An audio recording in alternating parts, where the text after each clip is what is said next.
Assalamualaikum warahmatullahi wabarakatuh. Pertama-tama, perkenalkan nama saya Muhammad Rizky dari kelas Teknik Informatika 2019B dengan NIM 19051204102. Di video ini saya akan mempraktekkan subnetting dan tujuan subnetting. Pertama-tama, subnetting adalah proses untuk memecahkan atau membagi sebuah network menjadi beberapa network yang lebih kecil, atau subnetting merupakan sebuah teknik yang mengizinkan para administrator jaringan untuk memanfaatkan 32 bit IP address yang tersedia dengan lebih efisien. Teknik subnetting membuat skala jaringan lebih luas dan tidak dibatas oleh kelas-kelas IP A, B, dan C yang sudah diatur. Dengan subnetting, maka kita bisa membuat network dengan batasan host yang lebih realistis. Kebutuhan subnetting menyediakan cara yang lebih fleksibel untuk menentukan bagian mana dari sebuah 32 bit IP address yang mewakili network ID dan bagian mana yang mewakili host ID. Dengan kelas-kelas IP address standar, hanya 3 kemungkinan network ID yang tersedia, yaitu 8 bit untuk kelas A, 16 bit untuk kelas B, dan 24 bit untuk kelas C. Kemudian, tujuan subnetting. Yang pertama yaitu mengefisienkan pengalamatan. 2. Membagi satu kelas network atas sejumlah subnetwork, dengan arti membagi suatu kelas jaringan menjadi bagian-bagian yang lebih kecil. 3. Menempatkan suatu host. 4. Untuk mengatasi masalah perbedaan hardware. 5. Meningkatkan security dan mengurangi terjadinya kongesti. Kita langsung saja mempraktikkan subnettingnya. Yang pertama-tama kita butuh satu router, kemudian 2 switch, ini switch 1 dan switch 2 ya, ini switch 0 kita hapus saja.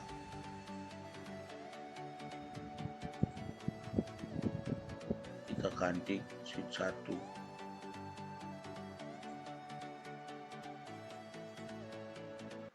Ya, ini sudah switch 1, kemudian switch 2. Kemudian kita akan membutuhkan 6 PC. Dimulai dari PC 1 ya, ini PC 0 kita hapus dulu. PC 1, 2, 3, 4, 5, 6. PC 1, 2, 3 ini kita kaitkan dengan switch 1 dengan kabel yang berlogo listrik ini.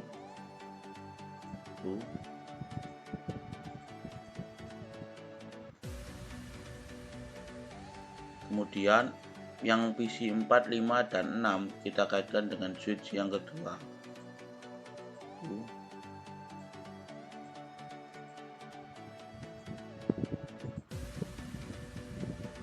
Kemudian switch 1 kita kaitkan ke router. Begitupun dengan switch kedua kita kaitkan ke router.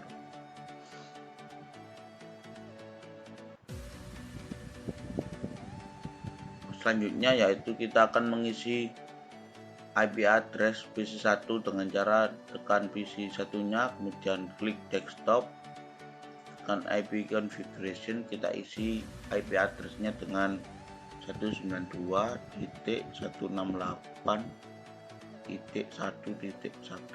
Ini untuk PC yang pertama ya, dengan subnet masknya dengan akhiran 192.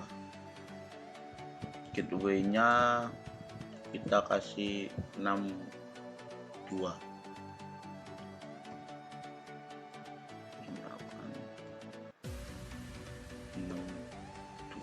kita ini pakai slash yang 26 ya. Oke, kemudian isi 2 sama seperti isi pertama, bedanya ini 1.2.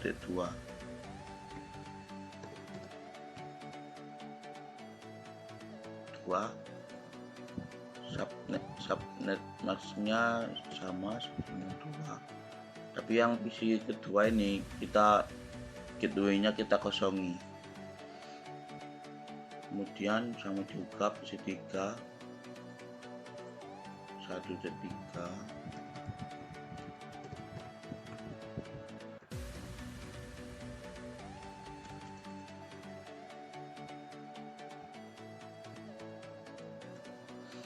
Subnet masknya juga 2, gateway-nya 62.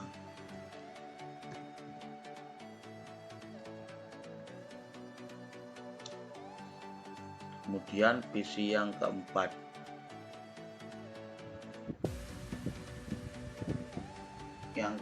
ini kita isi IP address-nya dengan 65 192 168 1.65, ininya sama 192. Gateway-nya yang switch kedua PC 456 kita isi yang ke 4 ini kita kosong saja. Yang kelima isi juga sama 66, ini sama 192. Gateway-nya kita isi 126.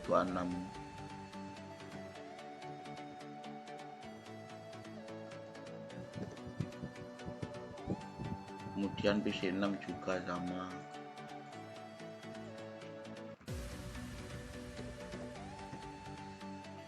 Titik 67 ini juga sama ya, 92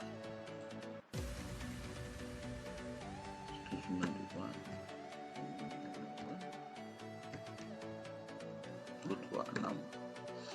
Jika sudah, kita selanjutnya mengisi router configuration ya. Yang ini yang Ethernet 0/0/0 ini untuk switch yang pertama, kita isi IP address-nya dengan switch pertama 2 68 1.62 sama juga ini 192. Ini jangan lupa ya kita on kan kalau sudah. Untuk switch yang kedua, tadi isinya yaitu 126.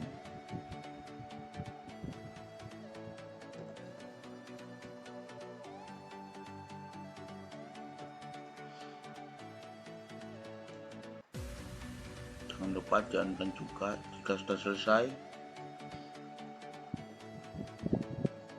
kita tunggu ini yang berwarna oranye menjadi berwarna hijau ya teman-teman.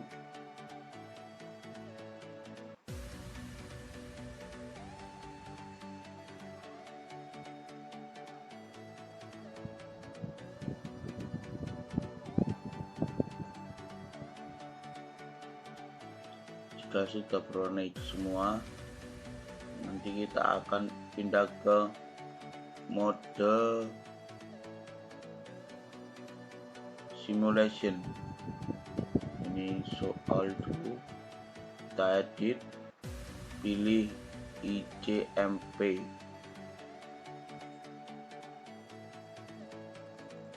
Yang pertama kita akan mencoba kirim pesan. Yang pertama kita akan mencoba kirim pesan dari PC1 ke PC3. Kita coba gimana reaksinya. PC1 akan mengirimkan pesan ke switch 1, kemudian dikirimkan ke PC3. Karena masih satu golongan atau masih dalam switch 1, kita tidak memerlukan bantuan router. Jadi dari PC3 kirim ke switch 1 kembali, kemudian dikirimkan kembali ke PC1. Oke, kita lanjut ke praktek kedua. Kita kirim pesan dari PC3 ke PC6. Lanjut, PC3 akan mengirimkan pesan ke switch 1. Karena pada switch 1 tidak ada alamat yang dituju, maka kita akan mengirimkan melalui router, dan dari router dikirim ke switch 2, kemudian dikirim ke PC6. Yang PC4 dan 5 ini menolak karena alamatnya yang dituju adalah ke PC6. Kemudian dari PC6 akan mengembalikan pesan tersebut ke PC3 dengan melalui switch 2, kemudian router switch 1 kembali ke PC3. Oke, lanjut. Kemudian kita akan mencoba kirim pesan lagi. Kirim pesan dari PC3 ke PC4. Saya coba. PC3 mengirim pesan ke switch 1, kemudian router switch 2, dan kita fokus ke PC4. PC4 tidak bisa mengirimkan pesan kembali karena di PC4 tidak memiliki gateway, sehingga pesannya berhenti di situ saja. Kita praktekin selanjutnya. Kirim pesan dari PC2 ke PC6. Kita lihat reaksinya.